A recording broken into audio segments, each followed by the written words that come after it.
before I became a classroom teacher, I had a job that didn't suit me quite as well. I was a prison guard. And when the economy began to pick up, I thought, okay, maybe it's time to move on. But, the old story, I'd met the girl, was talking about getting married. I'm saving money. I'm stuck here forever. And that was on my mind the day I was escorting some prisoners to the library. And out of the blue, one of them opens his book and he says, boss, these books are so unrealistic. Now, why would you say that? And I swear that this actually happened. He said, all of the characters in these books, they all seem to have such control over their lives. Think about it, boss. If you had control over your life, would you be in this shithole? Now, I laughed along with everyone else, but in my head, I'm thinking, okay, universe, I'm listening.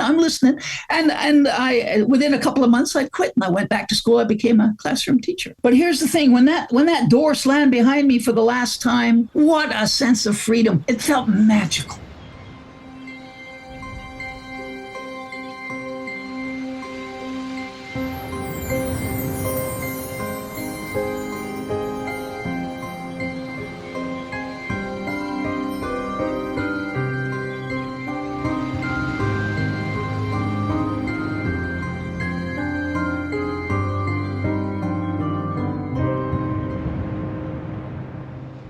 Hello and welcome to another episode of Desert Island Tricks. Today we are going overseas. Now, it's very, very early in the morning for today's guest, which was very kind of them to come along.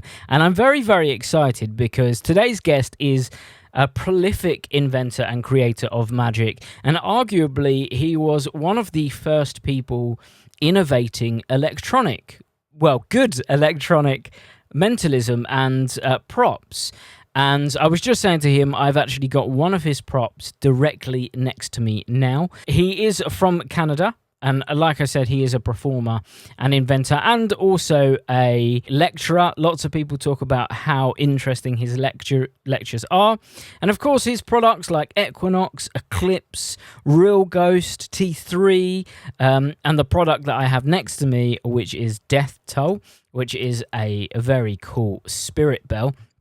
All of these things are absolutely incredible props. And I know that his list is going to be truly interesting. So I cannot wait to hear from him. Of course, today's guest is the wonderful Christopher Taylor. Hello, Christopher. Hello, Jamie. Pleasure to be here. And you were just saying you've missed out on the morning walk with the dogs to be here with us as well. Yeah. Well, it's great to finally have you here and to, talk about some of the things. Because like I say, you were one of the first innovators of high-end, well-produced electronic products. Yeah, I had no intention of that. It's just, I was once asked if, actually, I've been asked several times at conferences and things like that if I'm an engineer. And I am not. The way I explained it was I'm a magician and mentalist who dabbles in engineering, not an engineer that dabbles in magic. And I'm sure you can appreciate the difference. So if this is your first time listening to the podcast, the idea is we're about to maroon Christopher on his very own magical island. When he's there, he's allowed to take 8 tricks, banish 1 item, take 1 book, and 1 non-magic item that he uses for magic. Particulars, who's there, what's there, all of that good stuff, we do not mind. It's in Christopher's own imagination. So with that being said, Christopher, what is in your first position? Actually, it's Peter Nardi's fault that I actually got started in this. I met Peter at one of either the first or second Mindvention in Las Vegas, which is a conference for mentalists. And he and I kind of hit it off. I was really impressed with his company. And I picked up a copy of Max Maven's Video Mind series. And on that was an effect called Karatsuke. And that's the first on my list is Karatsuke, which is became an instant classic when it was released. It's briefly there's a bag and there's 5 stones in the bag, and one is a different color, like 4 whites and a black, and then the bag is passed around the audience, and the audience each chooses one. They don't know what color they have, so therefore no one could know what color they have. They sneak a peek, and then the mentalist reads their minds and tells them what color stone they're holding. And so I just loved it, absolutely loved it. But I thought, what would it look like if I could do that for real? And it would change things. I wouldn't have to touch the bag. I wouldn't have to hand it round myself. And so I came up with a way of doing that, and that I called Equinox. And then I called Peter in England, and asked him about what he thought about Kuretsuke, and he said that he had just had a customer in the store in his wonderful shop, saying that this customer wanted to be able to do Kuretsuke without touching the bag, without touching the stones, and to have there to be no ambiguity in his mind as to who had the odd colored stone. And Peter had just told this fellow that it can't be done. And but that's exactly what I was calling Peter to say, that I had just found a way to do exactly that. And so we launched Equinox. Was kind of a joint venture between me and Peter. And it just took off. It was doing. Now at the time I was a full-time classroom teacher. And so I was, so I was performing, I was creating, coming up with ideas and teaching full time. And I was just frigging exhausted, absolutely exhausted. And one day, my wife, bless her soul, I'm sitting exhausted at a breakfast table, and she says, if you wanted to ever leave teaching and do this magic stuff full time, then she'd support me. And so I thought, wow, I married the right girl. And in any case, a bit of real magic happened. Because that very night, I'm getting ready for bed, telephone rang.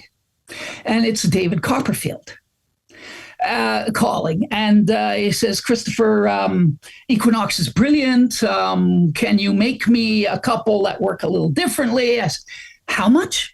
Yeah, okay. And my wife, when I hung up, my wife said, that wasn't who I think it is. I said, yeah, that was Mr. Copperfield.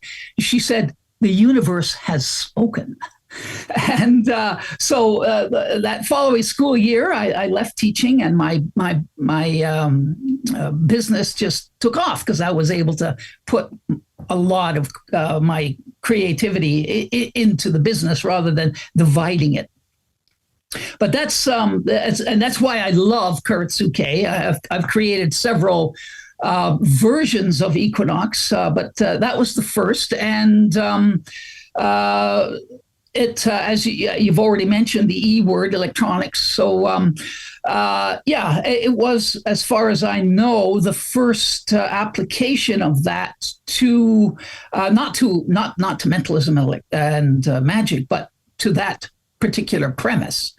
And it just seemed like common sense to me that would be the easiest way to go. And of course there are all sorts of versions of it, but it's still, if I were banished to an island where I could only perform 8 effects, that would definitely be one. Amazing. Wow, what an amazing journey to get there. So was Equinox your first release in Yes. the electronic field? Yes, entirely. Yeah. Yeah, what a great story. And I'm sure Peter will enjoy listening to that story back as well. I owe Peter a huge debt. He taught me the business, and you'll probably be listening to this, Peter. So a special thank you to you. Amazing. Great. Well, let's find out where you went with number 2. So what's in your second position? Every time I mention this effect, I like to preface it by saying all hail Banachek, because my second effect would be PK Touch. And once again, I saw PK Touch and just absolutely fell in love with it, with the idea. You have two participants. You ask them to become aware of any sensations they may experience, and you ask them to close their eyes. And you openly touch one person, and the other person indicates that they felt the touch too. And once again, I thought, what would that look like if I could do it for real? Well, I'd have two people on stage. I'd sit them down on opposite ends of the stage, ask them to close their eyes, and to, when they felt a touch, the very moment they felt a touch, they are to stand up and open their eyes. So that in the audience's mind, there is no ambiguity as to when the effect happened. And so then I would walk over and I would tap one person on the shoulder, and on the other side of the stage, the two participants would stand up simultaneously, and the audience gasps. They don't applaud. They gasp. And that's what I wanted, and that's what I came up with. The first, as far as I know, it was the first hands-off version of Kuretsuke created. And the product was called Real Ghost. And the first time I performed with it using my prototype was at a mind-venting convention, 125 mentalists in the audience. And I asked two friends to come up on stage. I said, friendship develops you can develop a wonderful connection between two people through friendship. Let's see how close you two are. So, close your eyes when you feel a touch, stand up. So I tapped one fellow on the shoulder. They both stood up at the same time. And I had expected at least a smattering of applause, but you could have heard a pin drop, except for the sound of the gears in 125 mentalists' brain turning, saying, how the hell did he just do that? So I figured I had something there, and went ahead and designed and released that. Once again, Alakazam helped me immeasurably through that. And yeah, that was of all the toys I have created, that's my favorite. And I would really miss it if I couldn't perform that effect.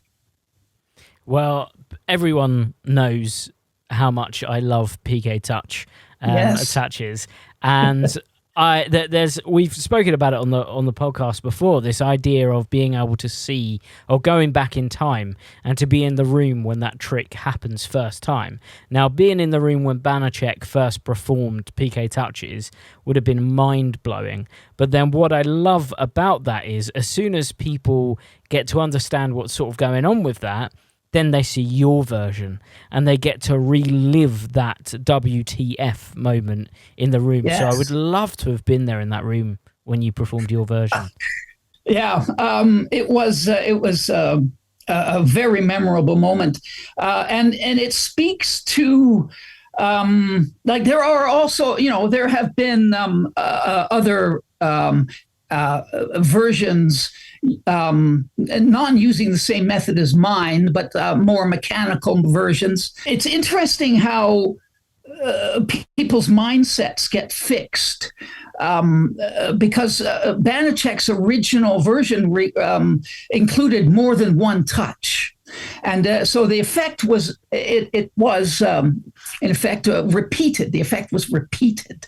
Now, if for anyone who has read 13 requirements for performance of miracle, and the author will come to me shortly, and it is that the most important thing in that essay was that a miracle is never repeated, because every time you repeat it, it dilutes the effect. And so the most astounding version of application of my method that I've seen used was by a mentalist in Europe. Danny Blue is his name, and I forget whether he was in Budapest. I think he was in Budapest. He got himself a TV special, mentalism special. And either that or it was Prague. I'm sorry, I forget. But he had twin girls sitting on opposite sides of the street on rooftops.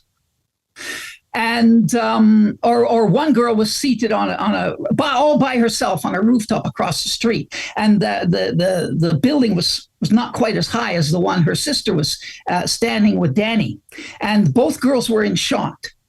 And the girl had been given the instruction: when you feel a touch, please stand up. And that was the only instruction she'd been given. And then so he touched one girl, and across the street, the other girl stood up at that very moment. I mean, you do not then yell across the street, sit down, we'll try again, or what did you feel? No, there was no ambiguity in the minds of the audience that a frigging miracle just happened. So that is, in my mind, how to structure a PK touch effect so that it is bang, it happens. Everybody can see what happens. The shape of magic is absolutely clear to everyone in the audience, and what they have just seen. That's why I wanted to go for a gasp, not laughs, or how's he doing that? Which is because I've seen people use now methods that can achieve that effect I just described, but and I suspect, very cruelly of me, I suspect that, well, these people have just spent a couple of $1,000s on this method, and they're darn well going to get as much out of it as they can. So they repeat the effect. But in my mind, that dilutes the impact.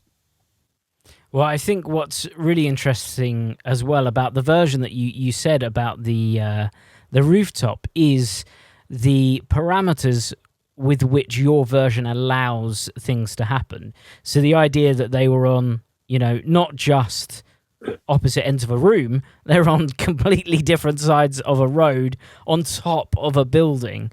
It's the impossibility just becomes more and more substantial. So you only need that one time in order to create that impact.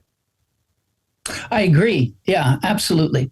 And in a in a theater show, well, that's I usually use that effect to close my theater shows when I do them.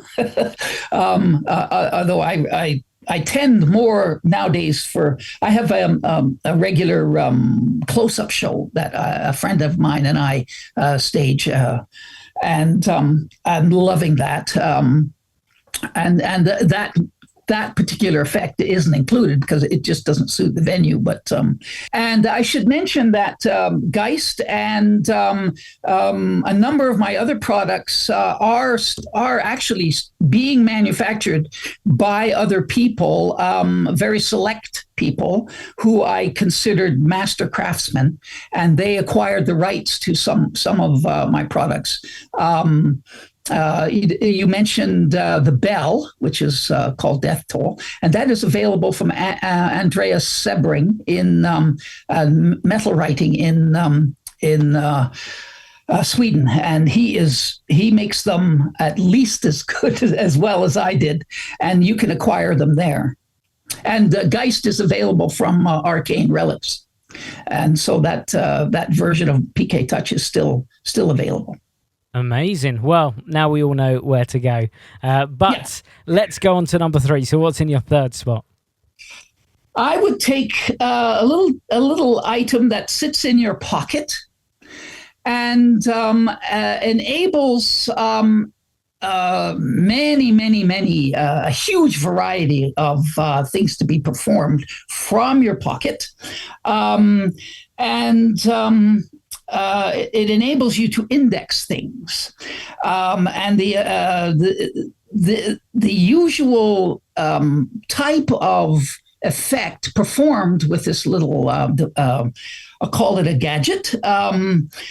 Although there's no moving parts to it, of course, would be an example would be you have a participant from the audience name a playing card just off the top of their head. They name and the performer has put a paper clip with something folded in it, or an envelope, or a box on the table, and then the participant names their card, the card that they are thinking of, or perhaps they name their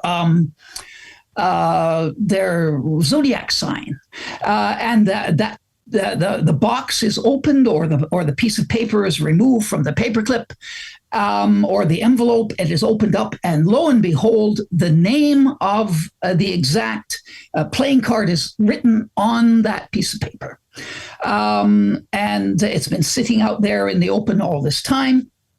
But once again, I loved that effect, just to be able to weave a story in which they come across a playing card, and what is that playing card? Is it red? Is it black? Et cetera, et cetera. And then when the piece of paper is opened, and sometimes you can ask the participant to pick up the paper clip and remove the paper from it and open it themselves, and there is the name of the card printed, along with your phone number and contact information. It's really, really impactful. But I thought, God, you could do so much more than this. Rather than just predicting one piece of information, I thought we could do 4 pieces of information. So imagine you have 4 pocket watches sitting on the table, and you have 4 photographs, and you ask the participant to just randomly assign one of the pocket watches to each of the photographs. And that envelope is sitting there, and you open the envelope. You give the participant, you give a spectator the envelope, the piece of paper. They open it up, and there is a list of the names of the people in the photographs, along with their published times of death. The pocket watches are open, and those pocket watches are set to those exact times. So you have predicted. You can weave the story that that they are casting influence through time, and desperately to get attention, and so they have just caused the participant to place the pocket watch set at that individual's time of death upon their photograph. I mean, or a simple drawing. Uncolored. You give the participant 4 crayons. They color it in.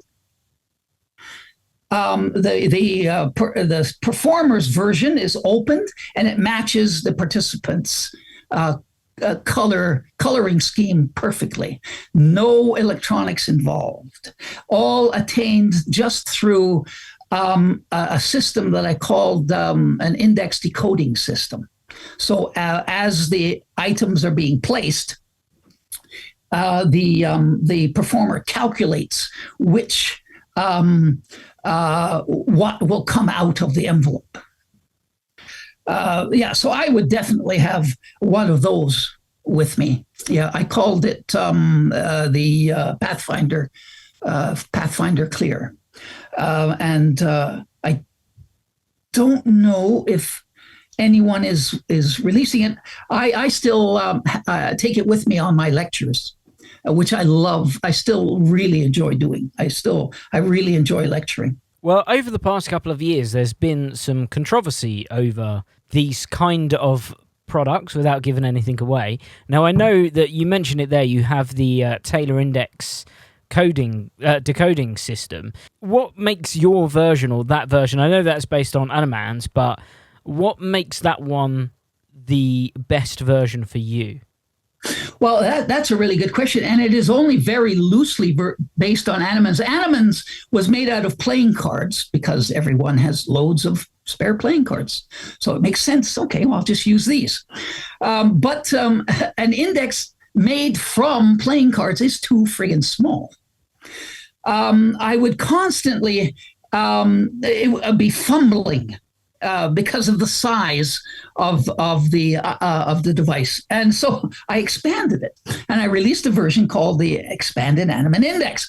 And then I came up with the idea of being able to wanting to do things like having 4 borrowed items on the table. A participant puts them in any order they like in front of them, and then the piece of paper that's been sitting there is a photograph of those items or similar items in that exact order. So how could I do that? I came up with a system that allowed me, and this is the unique aspect of my approach to this, that as the items are placed, you narrow, 4 items, the possibilities are 24, 4 times 3 times 2 times 1. So in the first choice narrows it to from 24 to 6, and then from 6 to 2, and then from 2 to 1. So I came up with a system that allowed that. And then the index that I created simply facilitates that narrowing down. It's a unique design. Because it is designed that way to suit my indexing system. And you say that this is only available on your lecture tours now? At the moment, I believe Arcane Relics will eventually, if they they have the rights. They have rights to produce and market the indexes, and there are still a few because I used to sell them to Murphy's. And there are still a few like Tannen's Magic in New York, for example, still has an inventory of them, I believe. So you can get them if you look around for them. Otherwise, get me to come and lecture, and I'll bring them with me. Amazing. Well, let's move on to number 4 then. So, what is in your 4th spot? A routine that I call the prisoner. Now, I began my performing career as a storyteller, performing oral storytelling, which is very different from. It's a concept that is poorly understood nowadays by many performers. Not that there aren't masterful storytellers, people who tell stories masterfully out there. It's just that the concepts of the difference between storytelling and what is often mistaken for storytelling. I'm referring to traditional storytelling. You can remember, storytelling predates the written word. There's no scripting in oral storytelling. The original approach to storytelling, they didn't write things down. But that's the approach I like to take. But anyway, more on that later. I would use my Eclipse. So I would take my Eclipse, which is a purse that works the same way as Equinox, except instead of a bag and the 5 balls, you have a purse and 5 coins, or as I usually use, 4 coins. But the reason why I would have that is because of the effect, which is based on D. Gorbouchier's free will, combined with a very special envelope that Matt Johnson came up with. Matthew Johnson, who is a very dear friend of mine, you see, it's the story that's the thing for me. Before I became a classroom teacher, I had a job that didn't suit me quite as well. I was a prison guard. Yeah, little old me, a correctional officer at a pretrial center in Vancouver, here in Vancouver. And, it was the only thing I could find to keep body and soul together during a recession. And when the economy began to pick up, I thought, okay, maybe it's time to move on. But, the old story, I'd met the girl, was talking about getting married. I'm saving money. I'm stuck here forever. And that was on my mind the day I was escorting some prisoners to the library. And then out of the blue, one of them opens his book and he says, boss, this book is these books are so unrealistic. Now, why would you say that? Well, and I swear that this actually happened. He said, all of the characters in these books, they all seem to have such control over their lives. Think about it, boss. If you had control over your life, would you be in this shithole? No, I laughed along with everyone else, but in my head, I'm thinking, holy cow. Okay, universe, I'm listening. And I, within a couple of months, I quit and I went back to school. I became a classroom teacher. But here's the thing, when that door slammed behind me for the last time, what a sense of freedom. It felt magical. And a deep appreciation for being able to make choices. And I want to share that magical experience with you. And then I picked someone in the audience. Now, it's a true story. It's an anecdote. It is very carefully structured to have all of the required aspects of a story with a weakness, a desire, opponents, plan, a battle, self-evaluation, new equilibrium, all that. But when that happened to me, and I wrote it down in my diary because I kept a diary at the time. I have to, when I was fully immersed in magic, I thought I have to bring this to life and bring it into my, because it was a seminal moment in my life, another piece of real magic that occurred to me, and wanted to commemorate it and express it to my audience. And I don't have a voice like Max Maven or Eugene Berger. But I can, as Bob Cassidy once said, if you can fake sincerity, you've got it made. So I just become really sincere, and in a story like that, and the audience really, I find, buys in to my storytelling, and I can use it to set a context for the effect that elevates the impact hugely. So that would be my 1, 2, 3. That would be my number 4. Is it? Yeah, that would be my number 4. The Prisoner. So in The Prisoner, is there an effect within that, or is it the presentation which stands alone?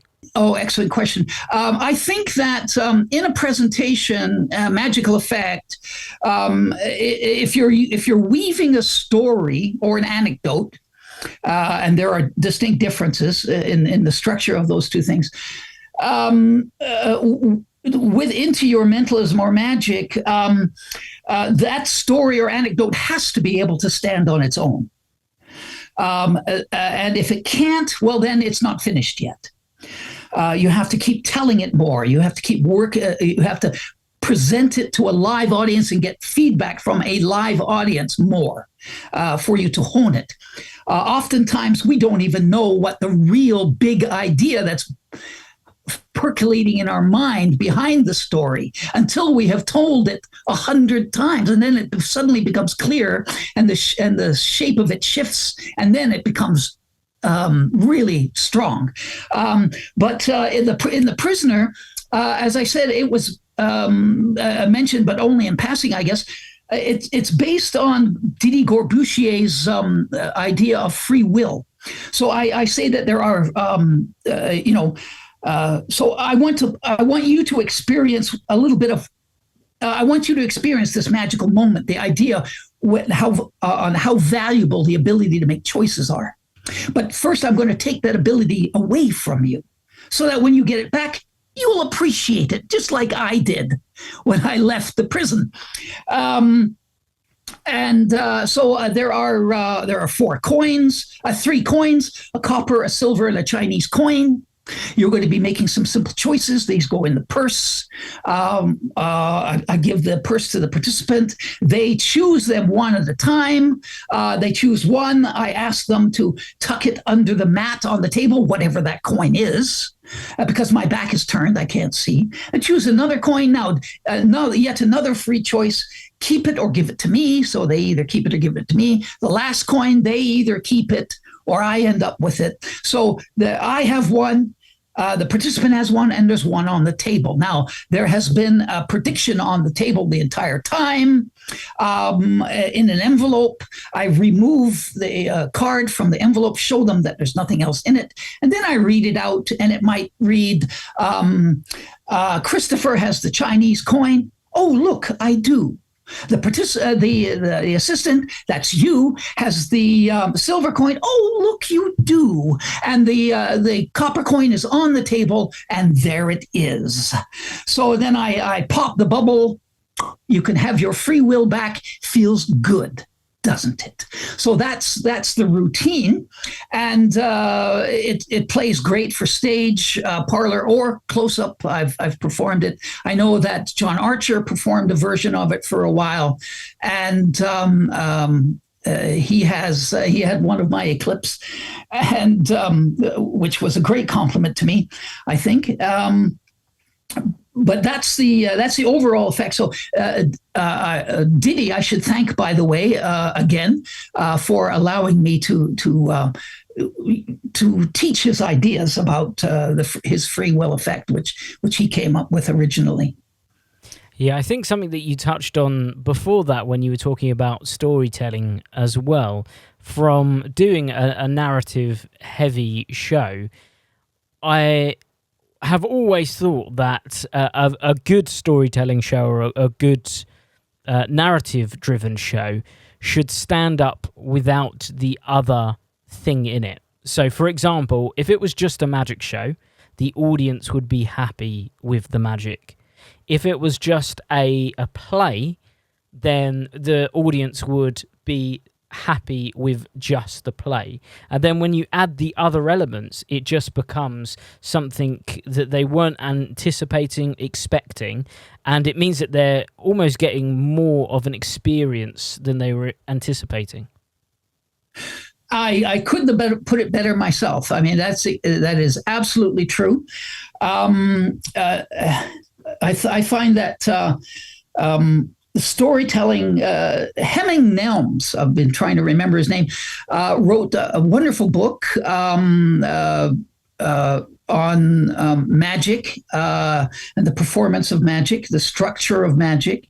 And it was him, I believe, who said, if he's on stage and he invites someone up and snaps his fingers and asks them to look in their pocket, and they find a ham sandwich in their pocket, that would be a cool trick. Okay, but if you are out hiking with the same fellow, you've become friends, and you're out hiking with the same fellow, and he says, "Oh my goodness, I'm hungry," and Nelms would say, "Oh, check your pocket, and there's a ham sandwich." That would be magic. So the context is everything. So the story, the way I look at story, it's what makes the audience hungry. It prepares them for the magic, to appreciate the shape of the event that's just about to happen and recognize that event as being magical. Yeah. So, but that was an excellent way of describing it. Yeah. Amazing. Well, I loved the prisoner story as well.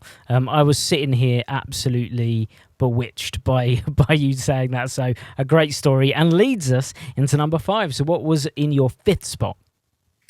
An effect that I came up with called overkill. And briefly, and I just love this effect because, it's so much fun to perform. It is so much fun. There's not a transistor in sight. You have, and it comes with a story. And one of the uses of storytelling is to set up, if you require your audience or your participant to perform a specific set of movements. to act in a very particular way. You can use your story to demonstrate exactly how you want the audience to behave, that audience member to behave. So this is about five. You show 5 photographs of four. I use 4 photographs of women and 1 man. These poor people have something tragic in common. They were all murdered in various parts of Great Britain between the years of 1911 and 1915.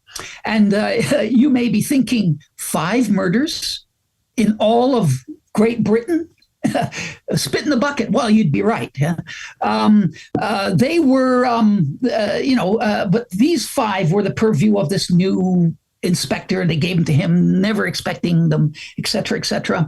But what happens then is that you introduce 5 photographs of suspects then.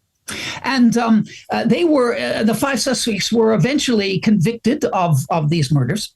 But the way that this new inspector from Scotland Yard solved these murders, got 5 feathers in his cap, was he employed secretly a medium, what we would call a psychic today. And she used a very interesting process to match suspects with victims. Let me show you what she did.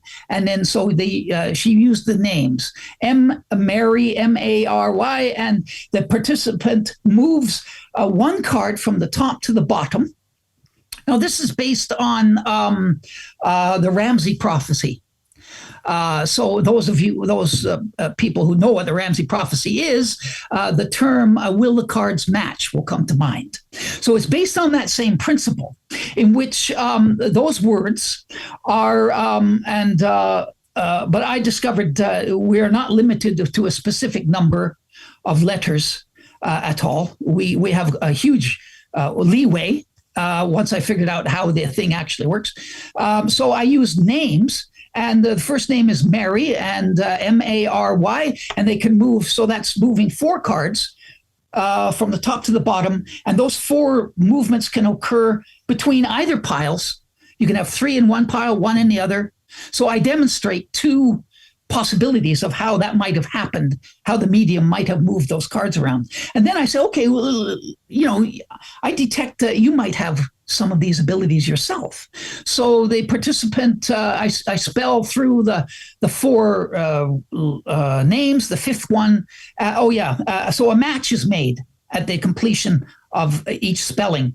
And so 2 cards are put together, handed to someone in the audience to hold on to. The 5th match is made through default, but still according to their intuition. And then when the backs of the cards, one might say Mary Caldwell, murdered 1911 in Cornwall, and it was matched with, this dude convicted for the murder of Mary Cornwall, hung for the murder of Mary Caldwell, murdered in 1911. So all 5 cards match, and kind of raises the hair on the back of your neck and you have 5 different reactions from 5 different people as they read what's on the back of their cards. And it's really, really fun to do. You can structure it seriously, or you can structure it with humor. But that is an effect that is one of my all-time favorites for sure. Wow, that sounds so cool. And that moment where the pictures match, because obviously I've seen versions of this over the years, but that moment where the images match must be such a poignant moment that almost doesn't need any more clarification. It's quite evident what's happened straight away. I know bizarre performers who use the effect as a warm-up or a precursor to a seance. Yeah, it works really well for that. Yeah. That's great. Hey guys, Harry here from Alakazam Magic. I hope you're enjoying the podcast. I'm just here to interrupt and tell you a little bit about the Alakazam Magic Convention. It has taken us 35 years to get to this date. However, May the 9th, 2026 will be the very first Alakazam Magic Convention. Now, I know you guys are super excited, maybe just as excited as we are. First of all, the venue is a 37-minute direct train from central London. The venue is then literally a 10-minute walk from the train station. There's hotels within a stone's throw, there's restaurants nearby, and there's incredible food and drink on site. That's all without even getting into the magic side of things. We are going to have 4 incredible lecturers performing throughout the day, including one person who's going to be flying over to the very first UK lecture. We are buzzing to announce who those 4 are. Not only that, there'll be dealers on site and a place for you guys to jam and session and meet new friends. Where are the lectures going to be held? This is my personal favourite bit about the Alakazam convention. They're going to be happening in one of the cinema screens. That means fully tiered seating, comfy seats, a drinks holder, and there will be a close-up camera on the jumbo cinema screen that will be giving you close-ups of all the little nuances that you're going to need to see when the lecturers are performing. There will of course be a full gala show to end the evening off. You guys are not going to want to miss it. The great thing is as well, on the Sunday, the day after, Alakazam Magic Shop, which is a 2-minute drive, will be open. So if you're heading down to the convention, why not stay overnight and come and visit our magic shop? Remember, May the 9th, 2026. Tickets on sale now at alakazam.co.uk. See you guys soon.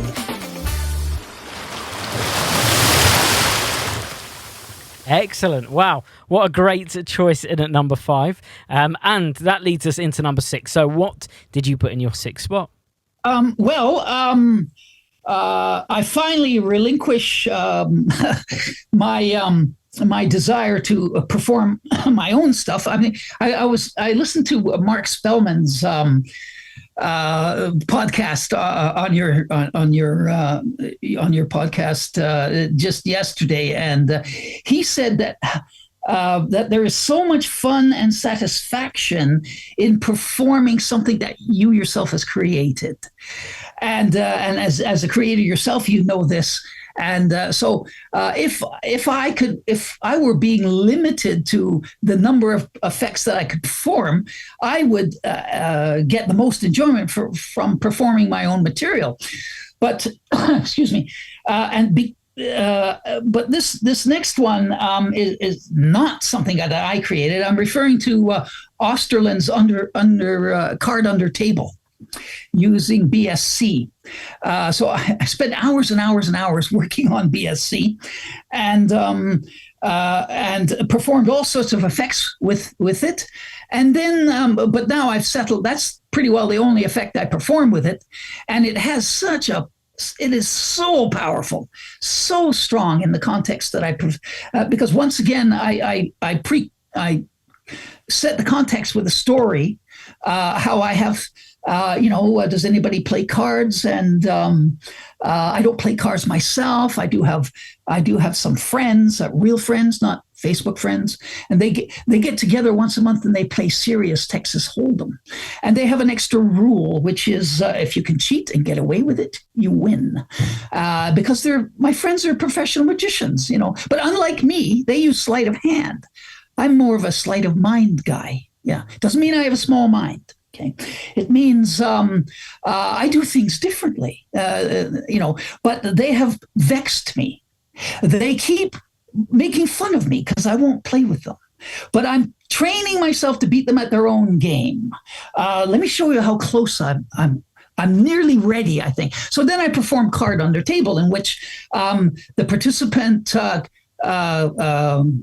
apparently the performer shuffles the deck, gives it to a participant who cuts the deck several times, takes the cards under the table where no one can see it, cuts the deck once or twice more, takes a card, either top or bottom, turns it over, shoves it back upside down into the deck, and then that's put in the box and put back on the table. And then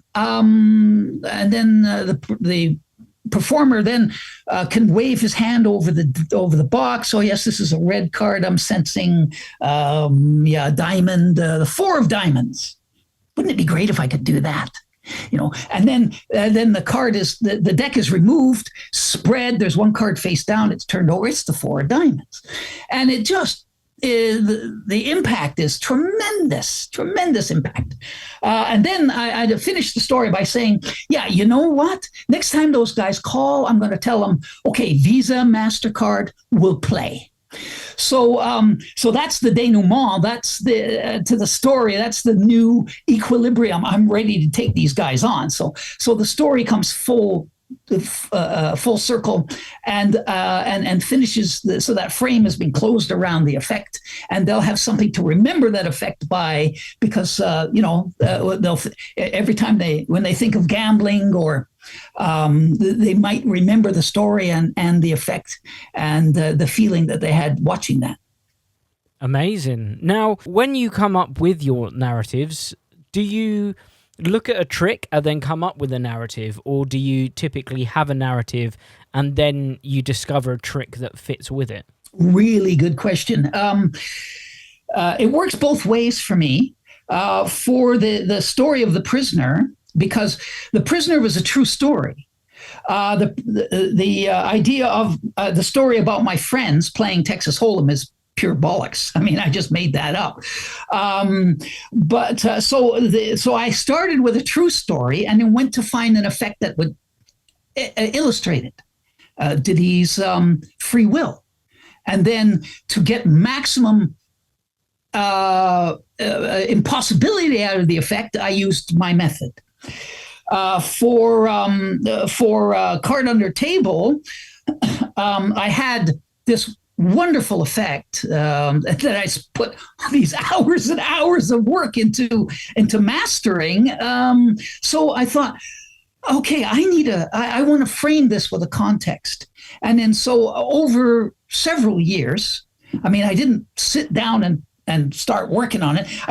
These ideas just spontaneously came out, and as the process of oral storytelling happens, the big idea behind the story becomes clearer the more you tell it. You get reactions from the audience, so you know what to emphasize, how to modulate your voice based on their reactions, what to emphasize, mannerisms that you might employ as you tell the story to emphasize various things non-verbally. You see, you don't have any of this available when you're typing a story. None of it is. You don't have any of that available when you're reading a story. You don't have any of that available if you memorize a story and recite it word for word. You only have access to that when you tell a story not at an audience, but to an audience, with an audience, where the audience's reactions are what control the timing of the story and the limitless nuances that go into telling a story.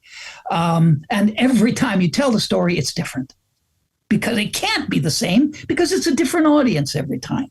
And it's like, in martial arts, you learn kata, you learn a form, a prearranged set of movements. You can't go into a real fight and perform those movements in the exact order that you practice them in. You'd have your butt handed to you in seconds. No, you need to work with an opponent and respond to the opponent, and your ability to respond to an opponent, your ability to read them, to anticipate, is what distinguishes you as a martial artist. And it's the same with a storyteller, exactly the same as a storyteller, except your audience, you're harmonizing with your audience, and which most martial artists unfortunately don't with their opponents, unless that's the goal of the martial artist. But anyway, getting off topic here. So it's either you start with an effect that you love, and then you create the narrative around it. What do I love about this effect? And that will change as you begin to. You may find that the best part, the fun part of the effect is preparing the deck to be looked at. you might come up with certain turns of phrase and humorous moments that are playing with the audience, and then that's almost as much fun as the payoff when the card is revealed itself. But each, regardless of whether the story is true or not true or completely made up, there are certain requirements for a story that really has that is appreciated by the audience to the maximum extent. There needs to be characters, and in the character, and the main character, the protagonist, so to speak, has to have a weakness or a need or something. In the card effect, in the story with the gambling magicians, the weakness is I don't play poker. I'm hopeless in poker. So my desire is to beat these assholes at their own game. And they are my opponents. So I set them up as opponents. I have a plan. You see, the protagonist must have a plan. And that plan is I'm going to train myself to beat them at their own game. I'm going to practice. I'm going to train. And the battle, the conflict, the main conflict in that little story is the performance of the effect. We're going to try this. We're going to give it a go. I'm going to apply my skill here and see what comes out. So that's the conflict. That's the battle. The self-evaluation is, well, did it work? Yeah, it worked. Look. And then the denouement, the new equilibrium is when those guys call again, I'm going to take them on. Yeah. So those 7 requirements of a story, the weakness, the desire, an opponent, the plan, the battle, self-evaluation, a new equilibrium, that completes the story. In the audience's mind, completely unconsciously, of course, they'll feel satisfied by a story that has all of those components in it. And where to fit the magic in? Well, that's the fun part. That's the really creative part, I think. Amazing. Wow. Well, that does not only give us a lot to think about, but it does lead us into the tail end. So we've got 2 more items left on your list. What is in number 7? Brian Caswell's trilogy.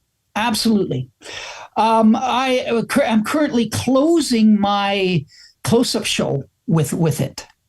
And once again, I have I've always been astounded by the idea of the relationship between perception, imagination, and experience. And those things, how do those 3 things interact? So my narrative is that I have, I'm going to reveal a secret to you, which magicians aren't to do. But this secret is one that all magicians use, and without this secret, there's no magic. And that is, I call it messing with the line. And the line is in our minds. And on one side of the line are all the things that we perceive as being real. And on the other side of the line are all those things that we can imagine. But where is the line? It's impossible to tell. Where does perception end and imagination begin? We can't tell because we need the imagination to interpret what we perceive. So I'm going to mess with that line right now in front of you. Imagine I'm holding a card for you right here. I've got a deck of cards. I took it, I shuffled it up. I took a Sharpie and I wrote a number on the back from 1 to 52, mixed them up some more. Oh, it's in my box over here. So imagine a card from that deck. We'll say it's the 2 of spades. Imagine that I'll help you with this. It's your first time. Let's say that the number on the back of the 2 of spades is even and less than 26. Go ahead. What number should we all imagine? So they give a number like 12. Excellent. We are all imagining 12. And here's a card for you, the 3 of hearts. What do you imagine on our behalf is on the back? Oh, it's odd, and it is it's an odd number, and it is greater than 26. So they say 41. Okay, 41. And here's one for you. I'm showing you the back of this imaginary card because it says 26 on it. If you could imagine any playing card in the deck to be on the face of the card with 26 on the back, what would it say? What would it be? And so they name a card Two of Hearts. And then so 3 cards are removed from the deck.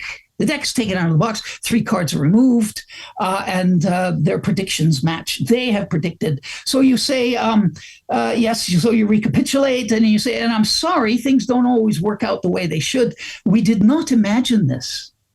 We perceived this. And I show them the faces of the cards. Bang, a really powerful moment. And then there's the kicker. You could have imagined any card in the deck to have 26 on the back. You named the Two of Hearts. I just have one last question before we go. Where is the line? And I turn the card around, and the Two of Hearts has 26 on the back. Brilliant piece of magic for Brian's effect. I use his original. There have been other versions released after, but I use his original, and absolutely love it. I think it's one of the most astounding card effects ever created.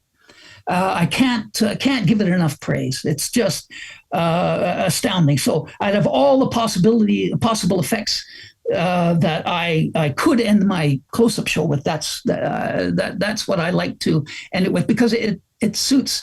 I had the idea in mind, the notion of teasing the audience with perception and the idea of perception and imagination, because it's a great way to cloak a prediction effect, right? In mind, and then I came across a trilogy, and I thought, that's it. Boom, that's definitely what I want. And kudos to Brian. I think it's just amazing, absolutely amazing. Yeah, it's such a wonderful trick. I remember the first time I saw it just being absolutely bowled over. And one thing that I've noticed about your list so far is there's always either a pleasing method or a pleasing narrative. So when I think about Equinox, Real Ghost, the index decoding system, trilogy, all of these tricks have very pleasing methods, as in when you're performing them, I'm guessing you get a very nice internal satisfaction from the method. But also the stories that you have as well. So like in The Prisoner and Overkill and Card Under Table, the stories that you have sounds like it just fills you with joy to tell those stories.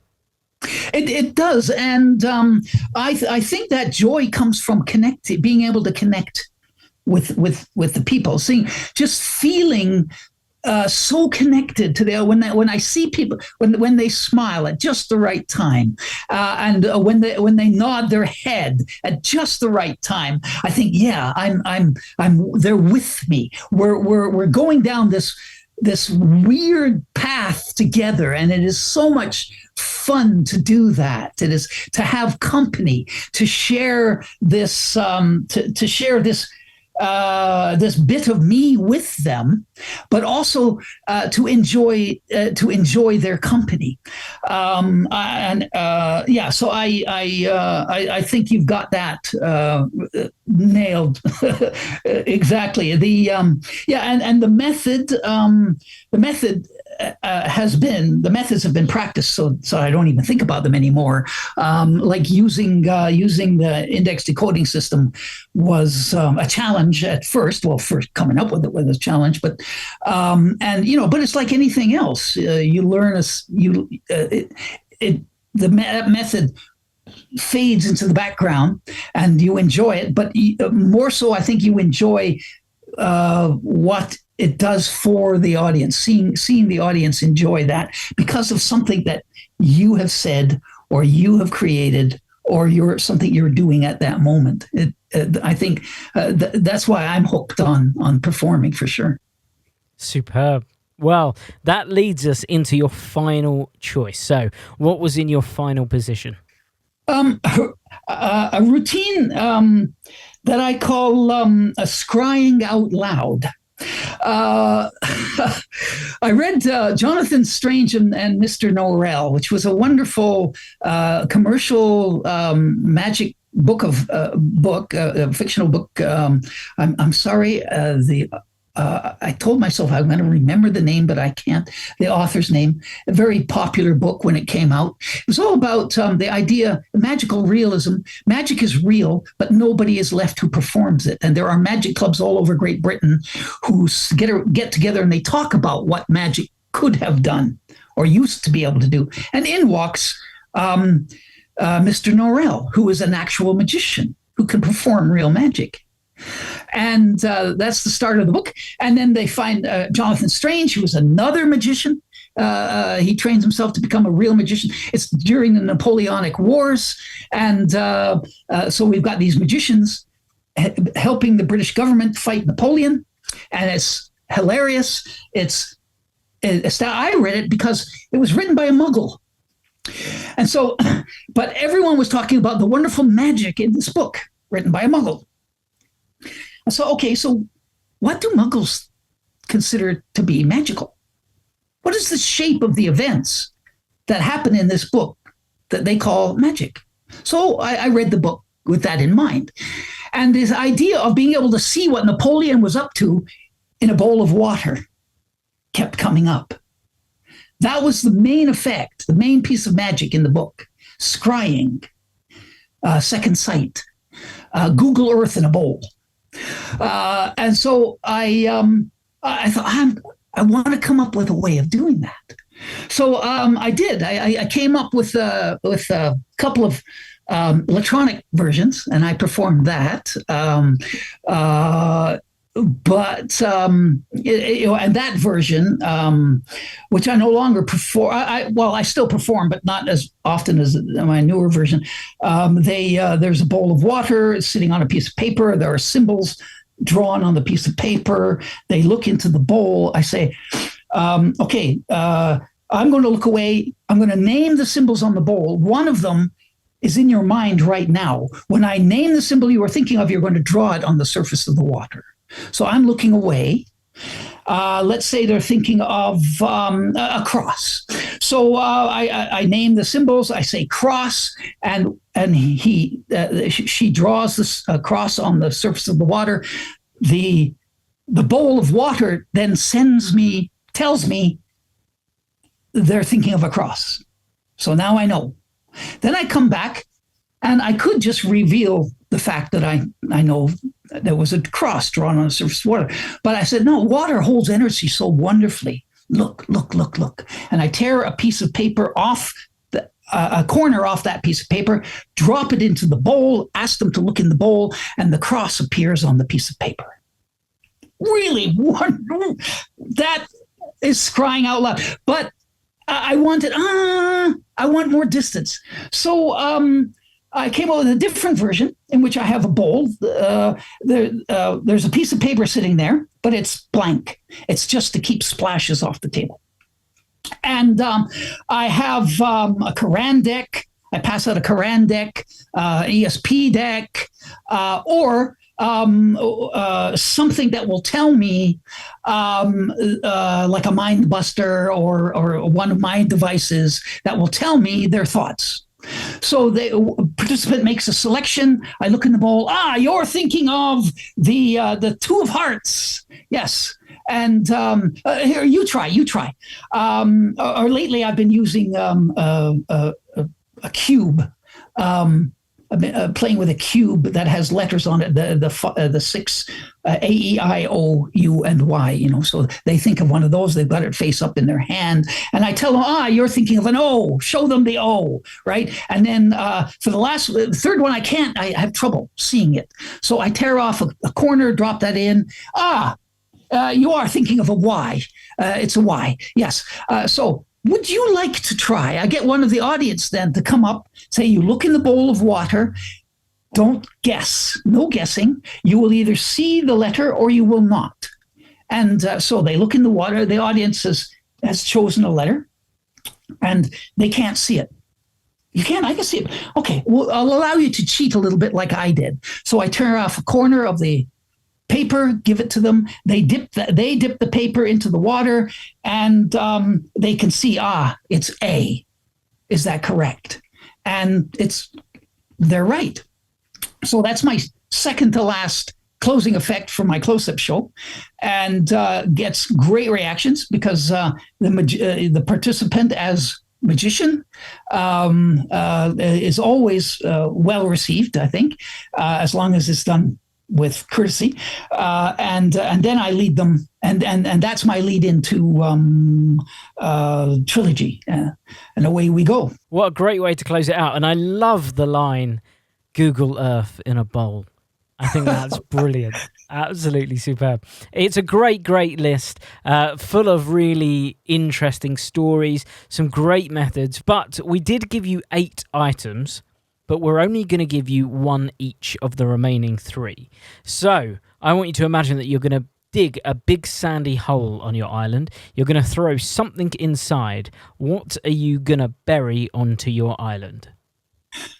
If I could, nothing tangible, but I would bury the idea that there's no such thing as magic.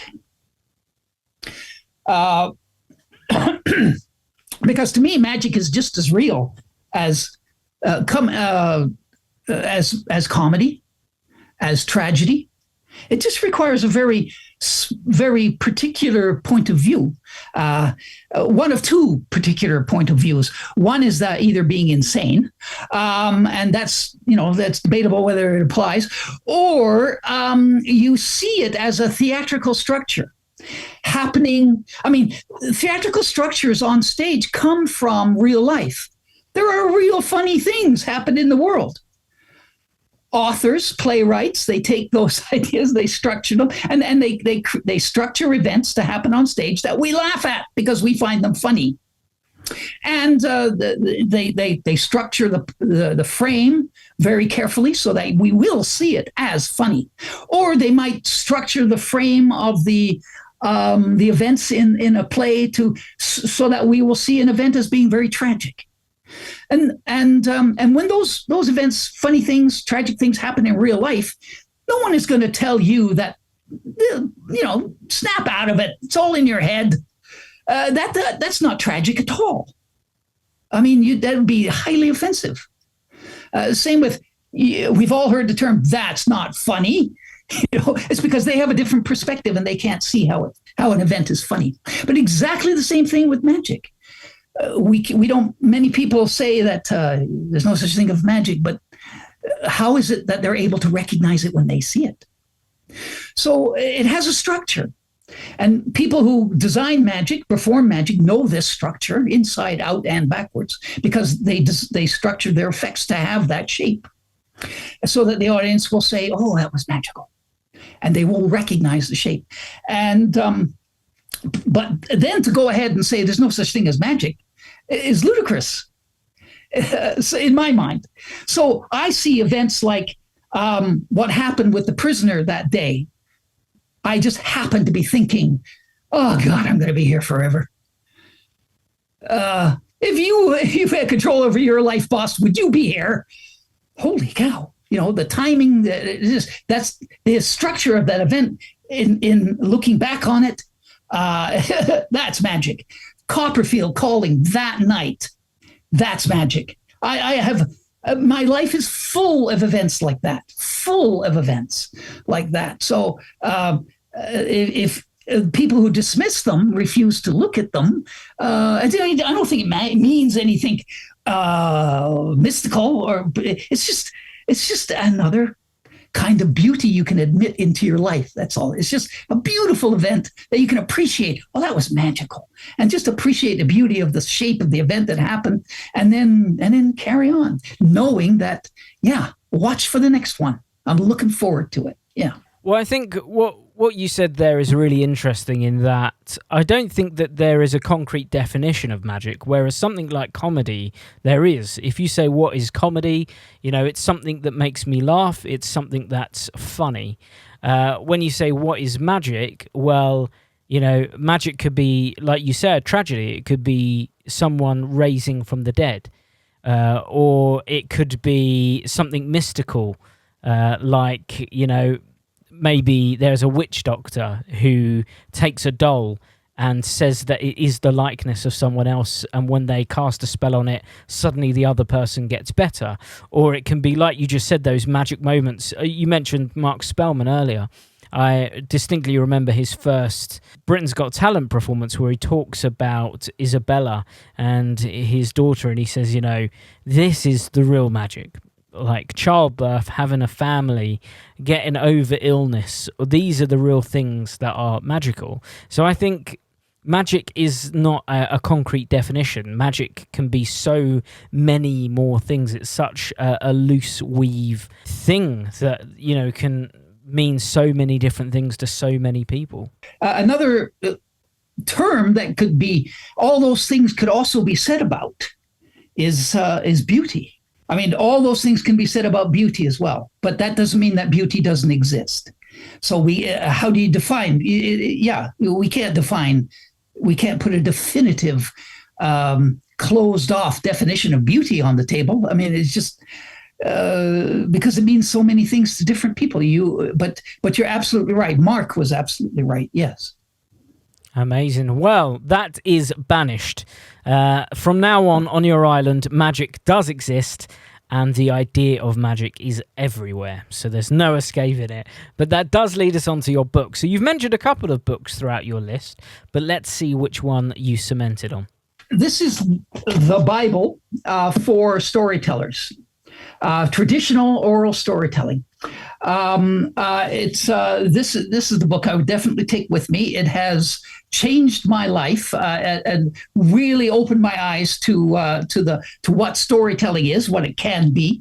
It's called Storytelling, Process, and Practice. It is no longer in print, but it's very easy to find on the used book market.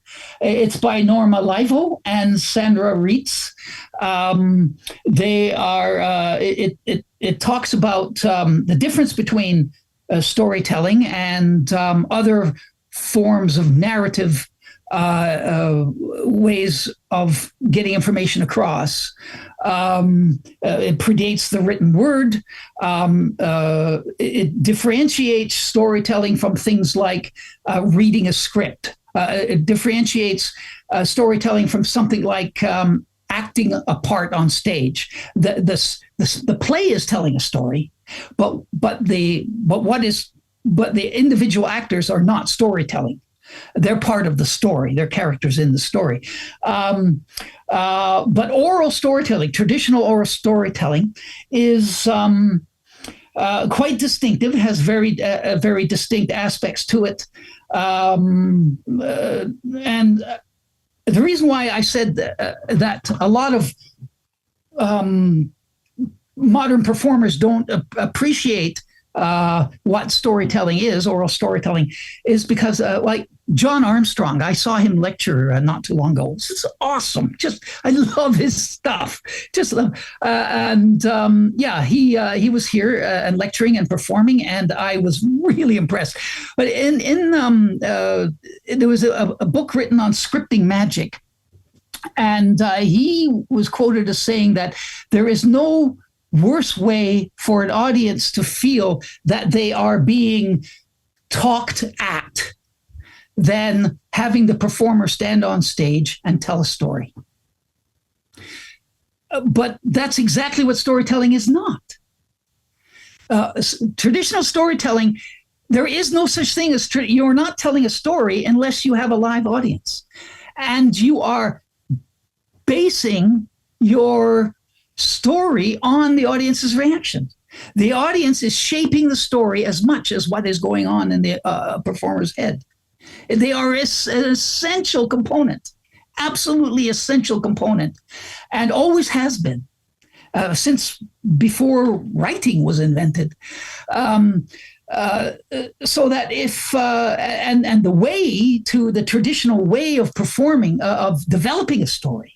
And this is I found this fascinating. See, when we develop an oral story, we don't have access. Our vocabulary is significantly reduced because we don't need it. We don't need it because we have tone of voice, we have pitch, we have a volume, we have all the myriad of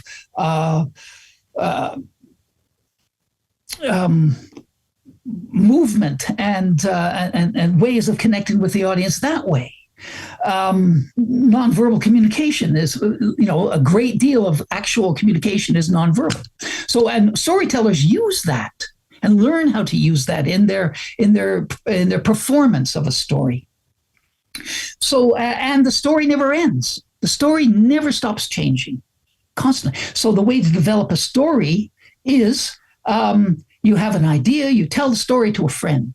You then, when I do storytelling workshops, I have the participants think of a story that they haven't told many, if anyone, that they think might find other people might find interesting. So, and then they find a partner and they tell this little story, and then they have so much time, and then they go and then they tell the story again.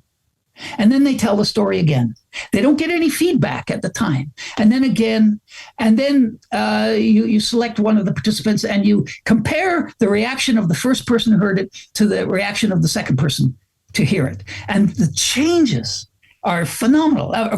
They're amazing. And you can point out where how the story changed. What the storyteller notices that this was they're really curious about this spot, really curious here. So I'm going to emphasize that. Hey, maybe that is why I enjoy telling this story, because that particular point.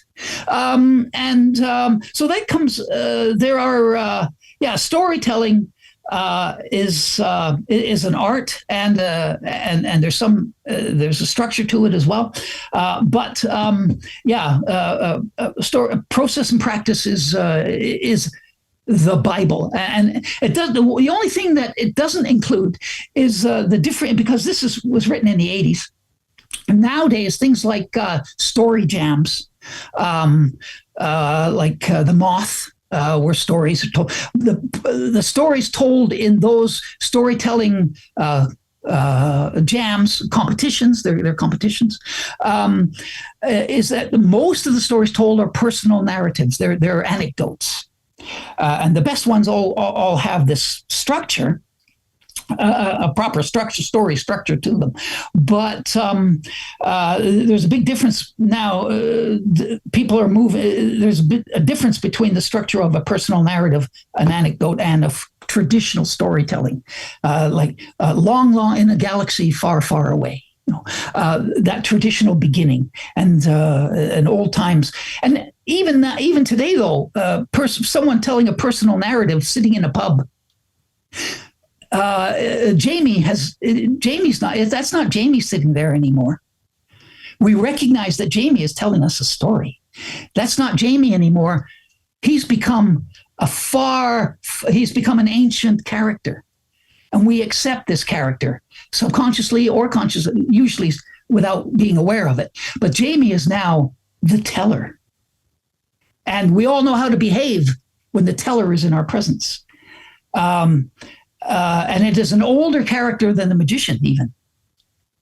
So, and someone who brings magic into their storytelling or storytelling into their magic has to know and be able to they structure their performance so that they know when they're the teller, and they know when they're being the mage, and they have to plan the transition between them. But anyway. This book has helped me immensely with my storytelling, and I highly recommend it. Amazing. Well, that's one that we shall all seek out. I actually just ordered a copy from Amazon. There was a second-hand copy on there. Are you kidding? I've just ordered it, and there was only one. Oh, that's a bit left. of magic right there. So anyone who wanted that copy, I have it already. That's great. So let's move into your final item. What was your non-magic item? Keys. House keys. Yeah.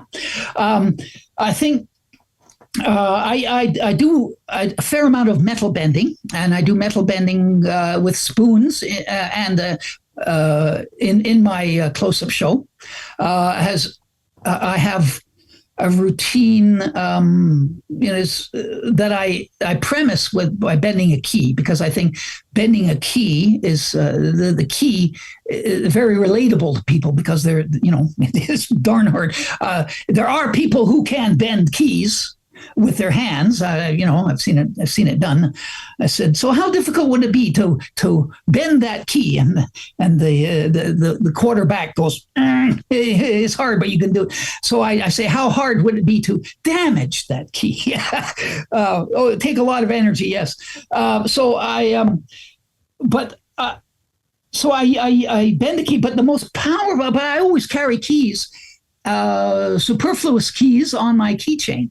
I carry 4 of them, 4 extra keys, so that I can perform it impromptu. And I have performed it. And whenever I have performed it, it's like Ormond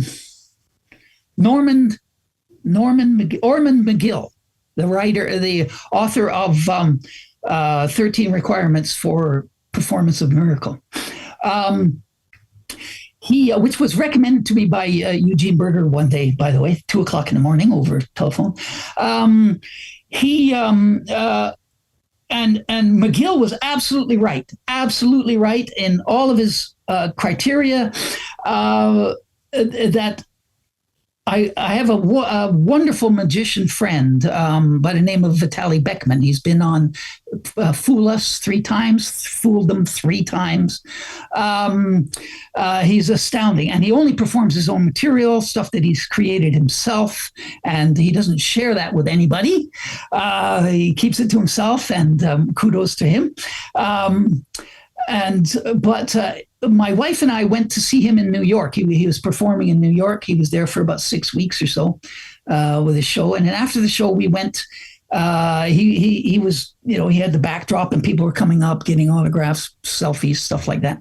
And so we waited for the audience to finish adoring him and going out the door. And these last 3 people were waiting for them. There was an elderly lady and a younger lady and a gentleman. And the 3 of them went out the door, and the door closed behind them, and they were standing outside. And my wife and I went up, gave Vitaly, we got our hug, and we're talking. And then these 3 people come barging back in. And they just interrupt their conversation, walk up to Vitaly, and the gentleman says, is it possible to bend metal with the mind? And Vitaly said, well, I don't really do that, but Christopher does. And so putting me on the spot. So he says, okay. And he takes out his key ring. I have a key. And as it happened, it was a padlock key. It was about 1 inch long. And anyone who's familiar with metal bending knows, okay, that's a challenge. I'm going to need some more mass.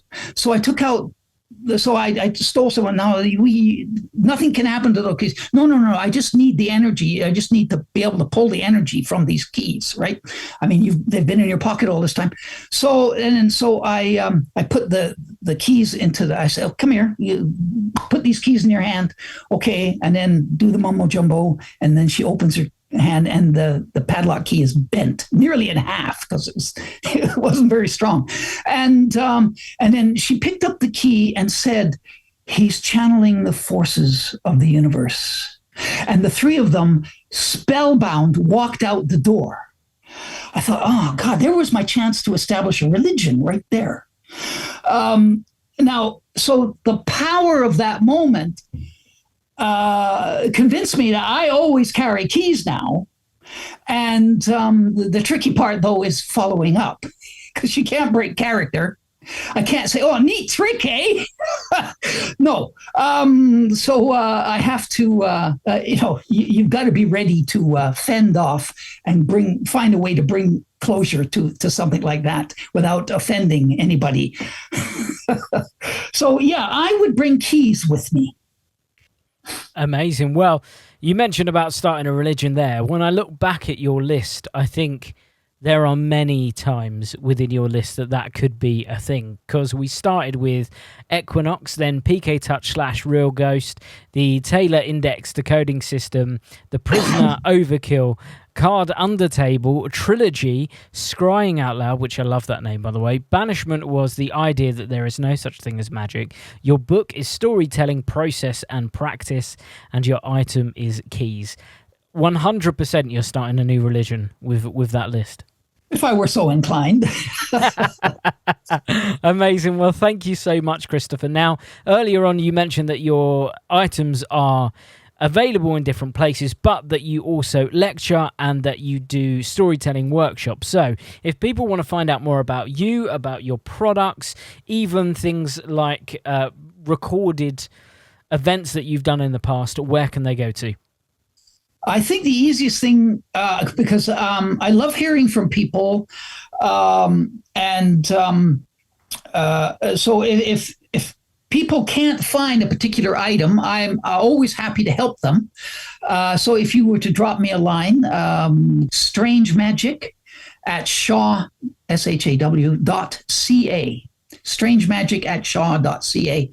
Drop me a line, and we can talk about lecturing or finding one of my products. No problem. And do go check out Christopher's At the Table lecture and also his Penguin lecture, because they are both phenomenal as well. Well, thank you again, Christopher. It's been such a wonderful time talking to you and hearing your stories and philosophies. And thank you for inviting me. Considering the company, I'm deeply honored. And thank you for missing out on walking the dogs for us as well. And thank you all for listening. Of course, we're going to be back again next week with another episode. But until then, have a great week. Goodbye. When I perform at gigs, I look at effects that tick these 3 boxes. Is it super strong and powerful? Yes. Will it last with your spectators for a lifetime? Absolutely. And does it leave them with a souvenir that perfectly captures the moment of magic? If that all sounds exactly what you're after, look no further than the liquid forks. These forks have been custom designed to be able to bend right in front of your spectators' eyes. It's so easy to perform, it's so visual, and trust me, they will honestly keep this impossible object because they've seen it morph in front of their eyes. It literally does the impossible. Not only that, Liquid Forks comes with 50 of these forks in each pack, and it comes with the full Liquid Forks routine taught by the world famous David Penn. Not only that, we have a subscription service. If you guys love these forks and you get through them at your gigs, we now offer a monthly subscription where you get sent a box through every single month at a 10% reduced fee. Like I said, you guys are going to be loving these. You're going to be performing them every chance you can. Trust me, the reactions are second to none. So guys, head over to alakazam.co.uk, pick up a set of Liquid Forks. You will not regret it. Easy to do. Leaves them with a killer souvenir. And to be honest with you, it's not cards, it's not coins, it's not mentalism. It's something beyond belief. Check it out now, guys, the Liquid Forks.